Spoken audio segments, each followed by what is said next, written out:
Hello viewers, তোমরা যারা এই সবেমাত্র উচ্চ মাধ্যমিক পাস আউট করলেন এবং কলেজ ইউনিভার্সিটিতে অ্যাডমিশন হওয়ার জন্যই প্রতীক্ষায় রয়েছেন এবং আপনারা ভাবছেন কলেজের ইউনিভার্সিটির কি আবেদন প্রক্রিয়া আরম্ভ হয়ে গিয়েছে বা কবে থেকে আরম্ভ হবে, কিভাবে আবেদন করবেন, সমস্ত কলেজের কি একটি পোর্টালের মাধ্যমে আবেদন প্রক্রিয়া করতে হবে, না প্রত্যেক কলেজের জন্য আলাদা আলাদা ওয়েবসাইটে গিয়ে আবেদন করতে হবে।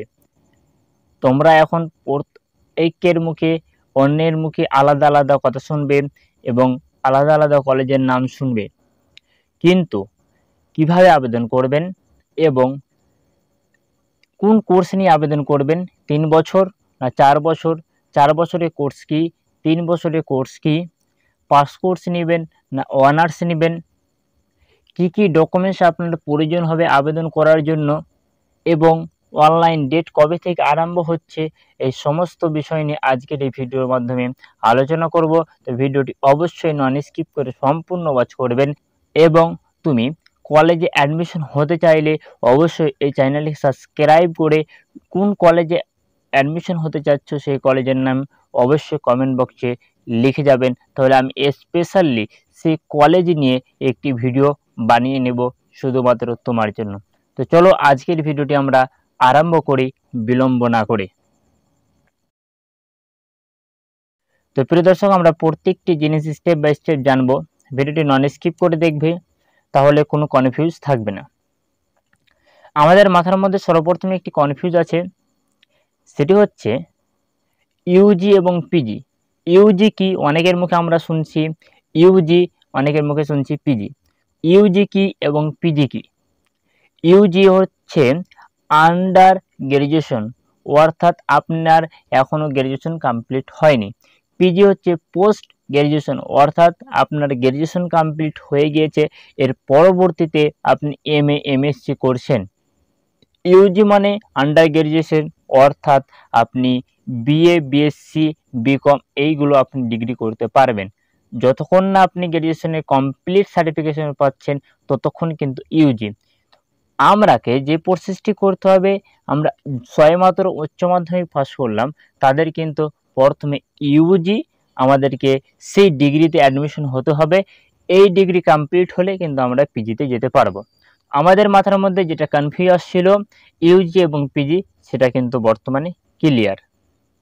এরপরে আমরা জানবো যেটি হচ্ছে যে আমরা কোন কোর্সে অ্যাডমিশন হব, 3 বছর না 4 বছর। 3 বছর এবং 4 বছরের মধ্যে পার্থক্য কি রয়েছে? 3 বছর হচ্ছে পাস কোর্স এবং 4 বছর হচ্ছে অনার্স। তুমি যদি কোনো একটি পার্টিকুলার সাবজেক্ট নিয়ে অনার্স নিয়ে পড়াশোনা করো তাহলে কিন্তু 4 বছরের কোর্স নিতে হবে, এবং তুমি যদি চাও আমি পাস কোর্স নিয়ে পড়াশোনা চালাবো এবং পাশে পাশে আমি কম্পিটিটিভ এক্সাম সরকারি চাকরির জন্য আমি প্রস্তুতি নেব, তাহলে কিন্তু পাস কোর্স 3 বছরের কোর্সটি নেওয়াই সবচেয়ে বেটার হবে। এরপরে আমরা জানবো অনার্স নেওয়া ভালো না পাস কোর্স নেওয়া ভালো। সর্বপ্রথম আমরা বলবো যে তুমি কি করতে চাও, সেটার উপরে ডিপেন্ড করবে যে তুমি অনার্স নেবে না পাস কোর্স নেবে। অনেকেই বলবে অনার্স নিয়ে ভর্তি হ, অনার্স নিয়ে পড়াশোনা কর, তাহলে মূল্য বেশি। এটা কিন্তু মোটেও না। একজন পাস কোর্স নিয়ে যে ডিগ্রিটা হাসিল করবে পাবে এবং অন্যজন অনার্স নিয়ে যে ডিগ্রিটা পাবে, দুজনের মূল্য কিন্তু একই, কোনো তফাৎ নেই। তো অনার্সের অ্যাডভান্টেজ কোথায় পাবে এবং অনার্স নিয়ে লাভ কি, পাস কোর্স নিয়ে লাভ কি? অনার্স কখন নিবে? যখন কেউ কোনো একটি পার্টিকুলার সাবজেক্ট নিয়ে পড়াশোনায় আগ্রহী এবং কি তার ফ্যামিলি কন্ডিশন অনেকটাই বেটার রয়েছে, তাকে দীর্ঘ সময় ধরে পড়াশোনা করাতে পারবে, গ্র্যাজুয়েশন করবে, এমএ করবে এবং পিএইচডি করবে, সেই সাবজেক্ট নিয়ে একটি দক্ষতা অর্জন করে কলেজের প্রফেসর এবং কি অন্যান্য চাকরিতে বসতে পারবে। অতি তাড়াতাড়ি সফল হতে চান বা পড়াশোনার সাথে সাথে পার্শ্ববর্তী কিছু করতে চান, তাহলে পাস কোর্স নেবেন। পাস কোর্স নেওয়া মানে হচ্ছে যে ধরে নাও তুমি পড়াশোনার সাথে সাথে সরকারি চাকরির জন্য কম্পিটিটিভ এক্সামের জন্য পড়াশোনার পরিস্থিতি চালিয়ে গেলে জোর কদমে, কি হলো, 3 বছরের মধ্যে গ্র্যাজুয়েশন কমপ্লিট হলো এবং তুমি 3 বছরের মাথায় কিন্তু সরকারি যে কোনো চাকরিতে বসতে পারবে। অনেকের চাকরিতে কিন্তু গ্র্যাজুয়েশন এলিজিবল ক্রাইটেরিয়া থাকে, সেটি কিন্তু তোমার ফুলফিল হয়ে যাচ্ছে। তো মাথায় রাখবে, আমাদের মাথার মধ্যে একটি ধারণা আছে যে অনার্স নিয়ে থাকলে আমরা চাকরি তাড়াতাড়ি পাবো, আমাদের মূল্য বেশি। এটা কিন্তু মোটেও না, এটা আমাদের মাথার মধ্যে একটি ভুল ধারণা। অনার্স পাস কোর্স দুটো ডিগ্রির সমান সমতুল্য, কোনো ডিফারেন্স নেই। অনার্স নেওয়া নিজের কোনো একটা সাবজেক্ট নিয়ে প্রিয়, পড়াশোনা করতে ভালো লাগে সেই সাবজেক্ট নিয়ে অনার্স নাও, দীর্ঘ সময় ধরে পড়াশোনা করো, সেই বিষয় সম্পর্কে ডেপথে গিয়ে জানো, তার বিস্তারিত আলোচনা করো, গবেষণা করো, তাহলে অনার্স নাও।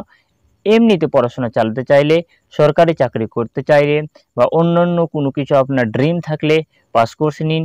কলেজের সঙ্গে সঙ্গে আপনার সেই স্বপ্নের লক্ষ্যের দিকে আগান, তাহলে পাস কোর্স সবচেয়ে বেটার। এবার আরেকটি প্রশ্ন উঠে আছে যে আমি কোন সাবজেক্টের উপর অনার্স নেব, বা অনার্স নেওয়ার জন্য আমাকে একটি সাবজেক্টে কত নাম্বার পেতে হবে। অনার্স নেওয়ার জন্য কোনো সাবজেক্টে নাম্বার ভ্যারি করে না। যে কলেজে আবেদন করছো, যে কলেজে ভর্তি হতে চাচ্ছ, সেই কলেজের উপরে ডিপেন্ড করবে। অনার্সের জন্য প্রত্যেক কলেজের সীমিত একটি সিট রয়েছে, সেই সিট বুকিং হলে কিন্তু আর অন্যকে অনার্স নিবে না। ধরে নাও তোমার নাম্বার রয়েছে 80 এবং অনেকের নাম্বার রয়েছে 90+। এবার 90+ও কিন্তু সেই সাবজেক্টের জন্য আবেদন করেছে অনার্সে এবং তুমি আবেদন করেছো, কিন্তু যে 10টি সিট রয়েছে, সেই 10টি সিটে কিন্তু সেই 90+ স্কোরের স্টুডেন্টদের নিয়ে কিন্তু সেই 10টি সিট কভার হয়ে যাচ্ছে, তাহলে কিন্তু তোমাকে নিবে না। এবং এমনও কোনো কলেজে আবেদন করলে যে কলেজে 80-র নিচে সমস্ত স্টুডেন্ট আবেদন করেছে সেই সাবজেক্টের অনার্সের জন্য, কিন্তু তোমার কিন্তু সেখানে হাইয়েস্ট স্কোর হচ্ছে, তাহলে কিন্তু সেই অনার্সটা সেই কলেজের তুমি পেয়ে যাচ্ছ। এরকম হচ্ছে অনার্সের নিয়ম। এবং অন্যের শুনে কোনো সাবজেক্টে অনার্স নেবে না। যে সাবজেক্ট তোমাকে পড়তে ভালো লাগছে, যে সাবজেক্টের পিছনে টাইম স্পেন্ড করতে ভালো লাগছে, সেই সাবজেক্টে অনার্স নেবে, না হলে কিন্তু পরবর্তী সমস্যায় পড়বে। এরপরে আমরা যেটি জানবো, আমাদের অনার্স পাস কোর্স এই বিষয়টি ক্লিয়ার। এরপরেও যদি না কোনো ক্লিয়ার হয়ে থাকে, অবশ্যই কমেন্ট বক্স খোলা রয়েছে, কমেন্ট করবে, আমি যথারীতি অতি তাড়াতাড়ি রিপ্লাই দিয়ে নর্মাল করে দেবো বিষয়টাকে। এরপরে আমরা জানবো অ্যাডমিশন প্রসেসটা কিভাবে সম্পূর্ণ হবে। আমরা তো জেনে গেলাম কলেজ কি, ইউজি কি, পিজি কি, 3 বছর কি, 4 বছর কি, কী নিলে পড়াশোনা ভালো হবে, সব কিছু আমরা কিন্তু জেনে নিয়েছি জলের মতো পরিষ্কার। এরপরে আমরা জানবো 2024-এ লেটেস্ট আপডেট অনুযায়ী কিভাবে আবেদন প্রক্রিয়াটি সম্পূর্ণ হবে। আমরা বিগত বছর অনুযায়ী জেনে আছি প্রত্যেক কলেজের জন্য আলাদা আলাদা করে আমাদেরকে আবেদন করতে হতো। প্রত্যেক কলেজ তারা নিজের নিজের ওয়েবসাইটে আলাদা আলাদা মেরিট লিস্ট পাবলিশ করতো এবং তার অনুযায়ী কিন্তু আমরা অ্যাডমিশন হতাম। এবার কিন্তু পুরোপুরি চেঞ্জ করে দিয়েছে। এবার কি, এবার একটি মাত্র ওয়েবসাইটের মাধ্যমে আমাদেরকে আবেদন করতে হবে এবং সমস্ত কলেজে তার ভিত্তিতেই সেখান থেকেই কলেজ সিলেক্ট করতে পারবে, ইউনিভার্সিটি সিলেক্ট করতে পারবে, এই অনুযায়ী তোমার নাম আসবে এবং তুমি সেই কলেজে অ্যাডমিশন হতে পারবে। অন স্ক্রিনে যে ওয়েবসাইটটি দেখতে পাচ্ছ, এই ওয়েবসাইটটি ভিজিট করতে হবে এবং এই ওয়েবসাইটটিতেই সমস্ত কলেজের জন্য আবেদন করতে পারবে। তো অবশ্যই তোমরা এই ওয়েবসাইটটি ভিজিট করো এবং এই ওয়েবসাইটটি দেখো কোন সিস্টেম রয়েছে, কোন কলেজের জন্য কি রয়েছে। আমি আপনাদেরকে অতি সহজ বোঝানোর চেষ্টা করছি। এই ওয়েবসাইটে সমস্ত কলেজের জন্য কিন্তু আবেদন করতে পারবে। আবেদন ফর্ম একটি হবে এবং কোন কোন কলেজের জন্য, কোন কোন ইউনিভার্সিটিতে অ্যাডমিশন হতে চাও তাকে সেই কলেজকে সিলেক্ট করতে হবে।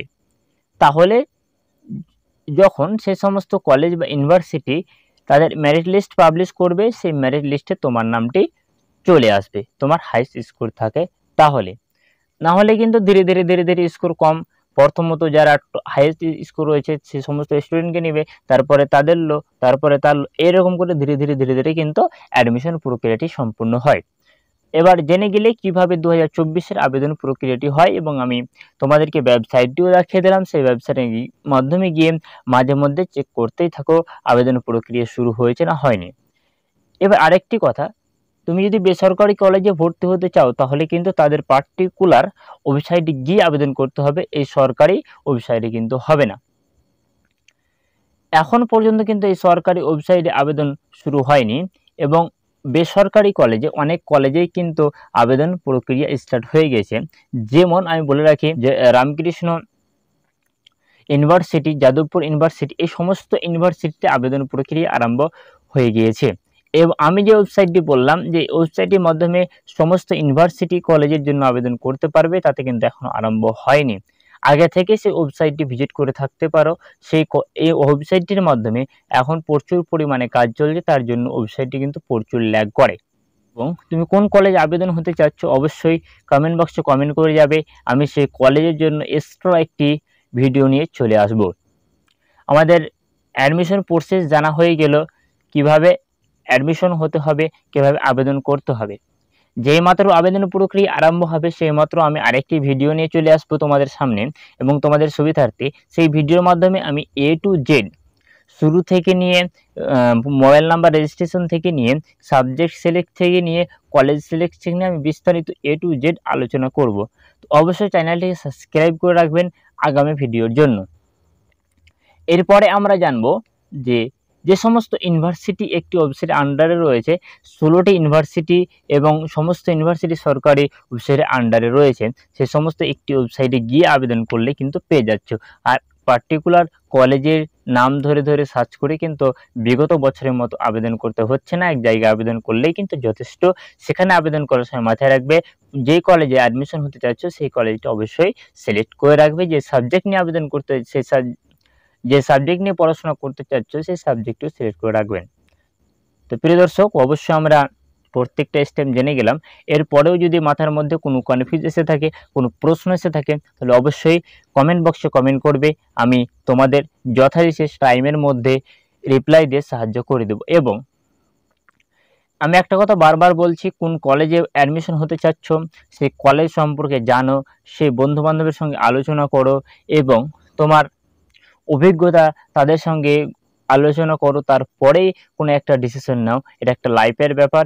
এই 3 বছর, এই 4 বছরেই কিন্তু তোমার জীবনটা অনেকটাই পরিবর্তন হবে এবং তুমি সফলতার দিকে আগাবে। তো অবশ্যই অ্যাডমিশন হওয়ার আগে সবার সঙ্গে আলোচনা করো এবং ভালোভাবে ভেবেচিন্তে আবেদন প্রক্রিয়া করো।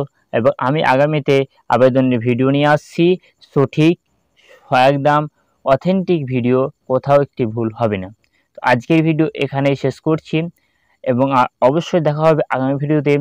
আজকের ভিডিওটি কেমন লাগলো এবং এখন পর্যন্ত যারা আমার চ্যানেলটি সাবস্ক্রাইব করোনি অবশ্যই আমার চ্যানেলটি সাবস্ক্রাইব করে রাখবে। আমি কলেজের যে কোনো আপডেট তোমাদের সাথে শেয়ার করব। আজকের ভিডিও এই পর্যন্ত।